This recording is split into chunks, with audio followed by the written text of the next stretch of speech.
Diesel ainda caro. A maioria dos postos do DF ainda pratica o preço antigo e caminhoneiros têm dificuldade para encontrar combustível. O governo fala em usar poder de polícia, mas adia início da fiscalização.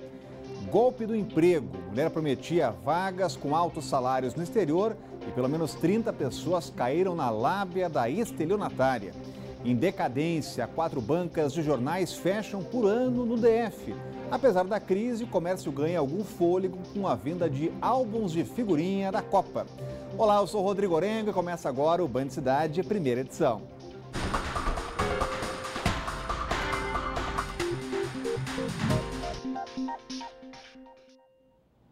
O governo diz que vai usar o poder de polícia para garantir que postos repassem a redução do preço do diesel acertada com os caminhoneiros, mas vai esperar até 2 semanas para começar a aplicar as primeiras multas nos postos. Tem estado que alega que ainda tem grande estoque de diesel no preço antigo, mais alto, e que só vai aplicar o desconto quando comprar o produto com novo valor. Vamos ver agora qual a situação do DF com o Rodrigo Miranda, já está circulando por postos. Uma boa tarde, Rodrigo. Como é que está a situação nesses postos de Brasília? Boa tarde, Orengo. Boa tarde a todos que acompanham o Band Cidade, primeira edição. A situação aqui em Brasília não é das mais fáceis para quem tenta abastecer o carro com o óleo diesel. Isso porque muitos postos estão sem o combustível. Nós conversamos com alguns motoristas e eles falaram que tiveram de passar em mais de um posto para conseguir abastecer. E abastecer o diesel com desconto de 46 centavos, essa é praticamente uma missão impossível aqui nos postos da cidade. Isso porque apenas uma rede de posto de gasolina está oferecendo esse desconto de 46 centavos. Eles colocaram a placa com o valor cobrado no dia 21 de maio e deram os 46 centavos de desconto. Nós procuramos a Petrobras para saber o porquê dessa situação. Eles informaram aí que Brasília não tem problema de falta do óleo diesel, mas ocorre uma situação por conta da demora da chegada do biodiesel, que é misturado ao diesel. E essa situação já deve ser normalizada até o fim dessa semana. Nós procuramos também o Sindicombustíveis e eles informaram que também não tem conhecimento da falta do diesel nos postos de gasolina, nos postos de combustível, e que os postos não são obrigados a ter e nem a vender esse combustível. O Ministério da Justiça informou que já recebeu cerca de 6 mil denúncias de postos que não estão aplicando o desconto concedido pelo governo federal de 46 centavos depois de longa negociação com os caminhoneiros. O governo deve ter seguir uma linha mais dura em relação a esse ponto e os postos podem pagar multa de até 9 milhões de reais, além de ter a licença de funcionamento cassada. Mas, como você bem disse, essas penalidades só devem começar a ser aplicadas daqui a 2 semanas. Orengo. Obrigado, Rodrigo. Acompanhando a situação nos postos, Cláudio Humberto está com a gente. Muito boa tarde, Cláudio. Quando será que vai chegar realmente na bomba esse desconto? Pois é, olha, o que a gente verifica, na verdade, é que o governo, como dissemos ontem aqui, o governo está preocupado demais com os postos, que é a parte visível da safadeza contra o consumidor. Mas só que a parte invisível é a mais importante, é a da Petrobras. A Petrobras e suas distribuidoras continuam vendendo, ou pelo menos venderam nos últimos dias, o diesel com o preço antigo, com um desconto de apenas 19 centavos. Como é que se pode exigir do posto, que teve um desconto de apenas 19 centavos, dar um desconto ainda maior, até os 46 centavos para o consumidor final? Tem ali um jogo de encenação, tem ali um teatro que não ficou muito claro. É preciso que o governo tenha autoridade sobre a Petrobras. O governo está tão fraco, está tão desmoralizado, o presidente Michel Temer e seus ministros da área, que nem sequer consegue impor aquela decisão lá tomada na negociação com os caminhoneiros, impor à própria Petrobras, que é uma empresa do governo, a decisão de reduzir ou de dar esse desconto de 46 centavos no litro do diesel. E olha, intervenção ou não na política de preços da Petrobras é o tema que continua dominando as reuniões e conversas dentro do governo. Hora de falar com o Sérgio Amaral, já aqui com a gente. Sérgio, alguma chance de o governo interferir politicamente nas decisões da Petrobras? Boa tarde, Sérgio.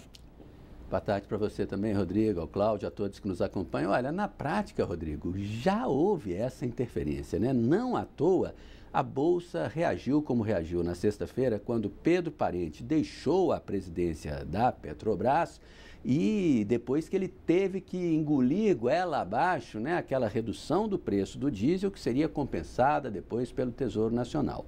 Agora, Rodrigo, a discussão é como dar também algum refresco no preço da gasolina e do gás de cozinha, né? Produtos que são produtos aí da ordem do dia, de primeira necessidade de praticamente toda a população brasileira. O governo, dentro do governo, se discute isso aí, mas o ministro da Fazenda, agora no fim da manhã, ele disse o seguinte: não estamos discutindo nenhum programa de subsídio para a gasolina. Quando anunciamos a solução para o diesel, deixamos claro que não temos espaço fiscal para esse tipo de coisa. Agora, Rodrigo, uma coisa é espaço fiscal, outra coisa, a gente sabe muito bem, é o calo apertando no pé dos políticos, né? E a maior preocupação do Planalto agora é que a moda pegue. Que moda? A moda dos protestos. Os caminhoneiros fizeram o que fizeram e pararam o país. E o receio do Planalto é que o preço da gasolina e do gás venham a provocar também uma onda de protestos Brasil afora. Afinal de contas, ninguém se esquece do que aconteceu 5 anos atrás, em junho de 2013, quando um simples aumento de 20 centavos no preço da passagem de ônibus em São Paulo botou fogo no país. Foi a faísca para incendiar o Brasil inteiro.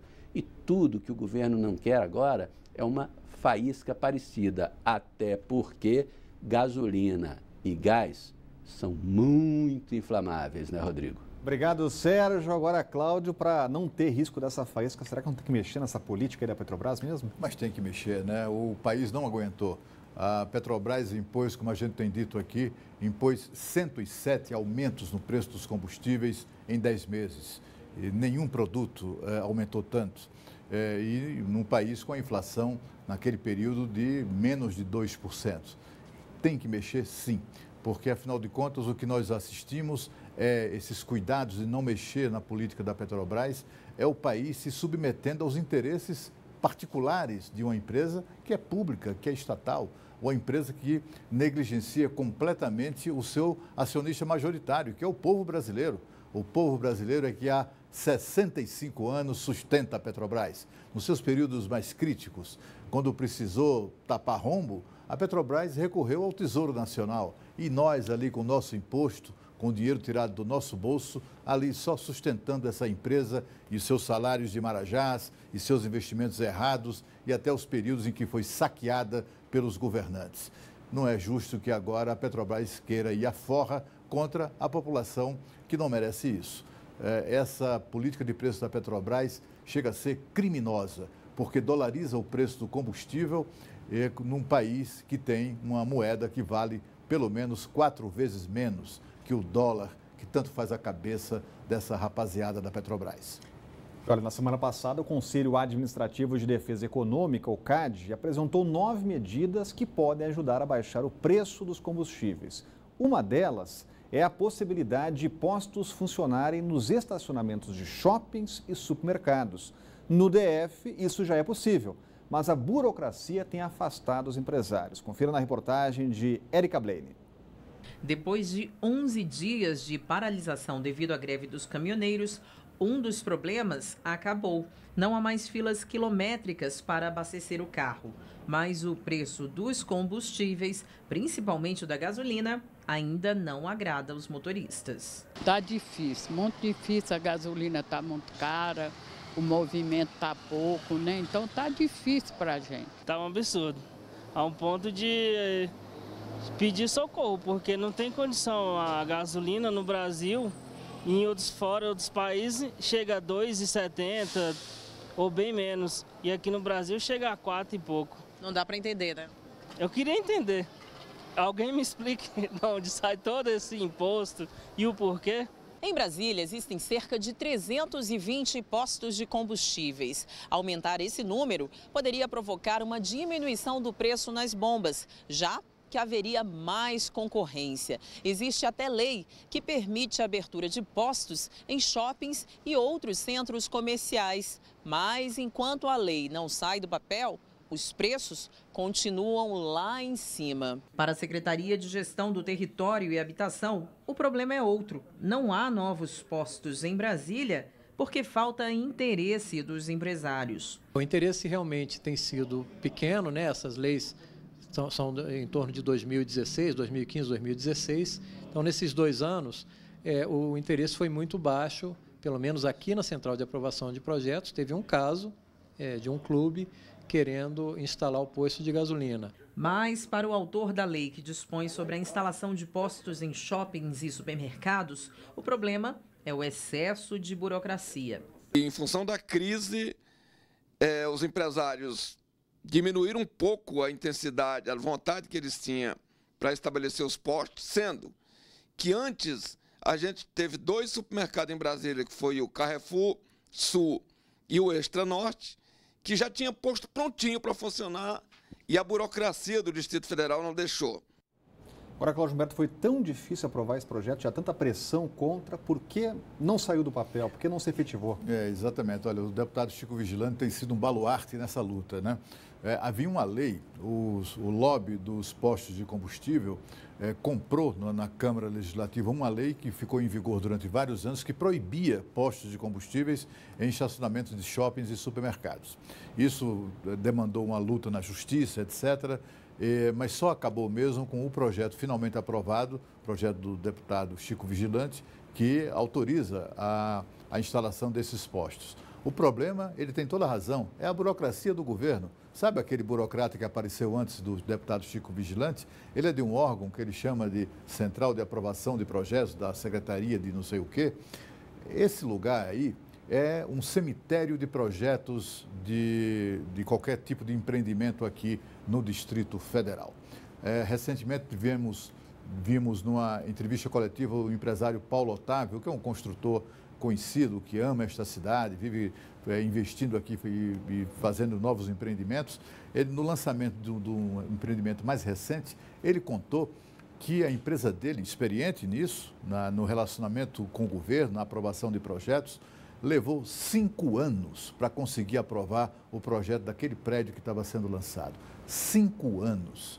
Precisou de muita persistência para manter o interesse de investir aqui na nossa cidade, né? Não por outra razão, pelo menos 15 grandes construtoras que atuavam aqui no Distrito Federal foram embora para outros estados, porque não aguentam essa burocracia sobre a qual fala o deputado Chico Vigilante. Se você quiser construir uma casa e fazer tudo legal, quiser fazer um puxadinho na sua casa e for para essa turma aí de Central de Aprovação de Projetos, eu conheço gente que espera há 3 anos que eles autorizem, que dê alvará de construção para a construção de uma obra simples, né? de uma residência, enfim, para uma família.